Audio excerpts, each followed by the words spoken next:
something somewhere, somehow. So we came up with the idea of a free day, which means once a month, in the case of the zoo, it's the first Wednesday, I think it is, that a family can go for free, first Wednesday of every month. Now let me tell you what that family can do when they go. They save themselves I don't know if you've been to the zoo lately, but to go to the zoo today in this city, it costs $11 for an adult, so that means mom and dad, that's $22.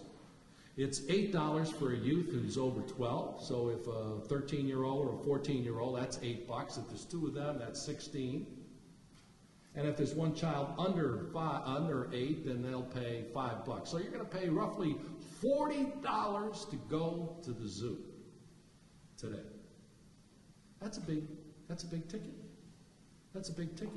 And the same is true, the same pattern is true in every museum in this city. But one policy we put in place in 1988 sticks today, which is there is one free day every month for every institution. That was not an easy win for the mayor's office, but we did it. Now the way they sabotage it on me, it was one of those times when I wish, people always said, you wish you were back. And I said, no, not often, but every once in a while I get the hot flash. And this is one of them, because if you try to find out where those free days are advertised, it's hard to find. You got to click through the web page, I think 3 or 4 times to find it in small print, and it's hard to find at the various facilities because they don't like it. But it's there.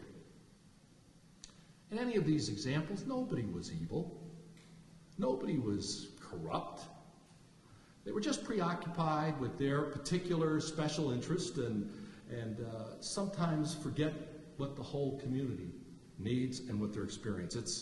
It's one that I saw repeated over and over and over again, that unseen struggle between the connected, the powerful, who are in the room most of the time, or their representatives, and the unconnected and the disempowered who are not in the room, who you make a pledge when you take the oath of office to kind of represent. For years, the Tenderloin, not the best part of town, needed a recreational facility. We were seeing a tremendous influx of Asian immigrants, primarily from Vietnam after the fall of Vietnam, but because of its low rents, even low-income families were populating. A lot of low-income families were populating the Tenderloin. And we needed a recreational facility for all those little kids that are running around the streets there on Turk and Ellis and all the rest of those places. So my second year, we had some money in the Rec and Park budget for an opportunity that became available on Ellis Street near Turk. An old state garage was surplus, and we could buy it, knock it down, and build a new facility for $7 million. Now, it just so happened that some environmental folks, good people, Sierra Club and Friends of the Golden Gate National Recreation there, wanted to buy a surplus piece of private land to add to the Golden Gate National Recreation Area out at the beach. Now, this is a federal park, as you all know, but the feds weren't putting up the money for it, and so they wanted the city to buy it and donate it to the federal government for the park. So here's a choice. You got the Tenderloin, the immigrants, the low-income folks, the kids who need a place to play in crowded downtown, kind of seedy streets. And you got the beach for some nice land for the Golden Gate National Recreation Area. Who do you think had the most pressure? Who do you think was in the mayor's office with congressional advocacy to make it happen in this case?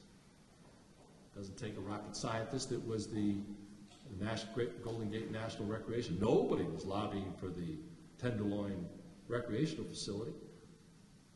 Nobody. But we knew that was a priority, and we just simply said, we're not going to spend the money on that. We're going to put it in the Tenderloin. That costs you political capital. You're always judging it. Just like the businessman is saying, how much can I put into this risky adventure. Anybody here besides those of you who worked with me know the name Tom Higa? I know you know the name Chevron. Tom Higa was a 55-year-old Japanese-American man who ran a wonderful gas station over here across from Golden Gate Park, right in Haight-Ashbury. Fabulous place. He had started working there when he was 17. He bought the place when he was 25 or 26, had 7 people working for him, half of whom had families with children. He had 3 children that were all teenagers that he wanted to put through college. Had worked there, he was now 55, had worked there since he was 17. And in all of those 17 years, had never failed to meet every single goal that Chevron Oil had given him to sell gas and oil and those products that Chevron promoted. He was always the top producer. And then he also happened to run a tremendous gas station because they would check your tires like they did in the old days and look under the hood and all those kinds of things. So he made money, gave a great service, but some green eyeshade in Chevron who'd never been out there, was looking to see how they could make some more money. And so they decided for 3% more on paper, they could put a building there, a commercial building, and close his gas station. Now, they weren't losing money. They could just make 3% more on paper. So the supervisor at that time, Terrence Halland, came to me and he says, I can't do this. It's too big for me. You got to help me. So I called in the Chevron people, and they came in, and I expressed the neighborhood's concern, my concern, and they said, we're sorry, we have to do this because it's part of our financial objectives. I said, I'm asking you not to. Can we wait 6 years until he retires? He'll be 62. His kids will be through school, and he'll be ready for retirement. And you don't know how much money. He's always made money. You're not losing it. No, we have to do it. Well, if you do, I've got to do some things, like require you to prove you're losing money before we shut down a neighborhood facility. So we did. Well, one of the things that the mayor, I don't know if the current mayors do it, they probably do, is I would meet with the top corporate executives every quarter in their corporate dining rooms to communicate, keep it warm, keep the relationship going.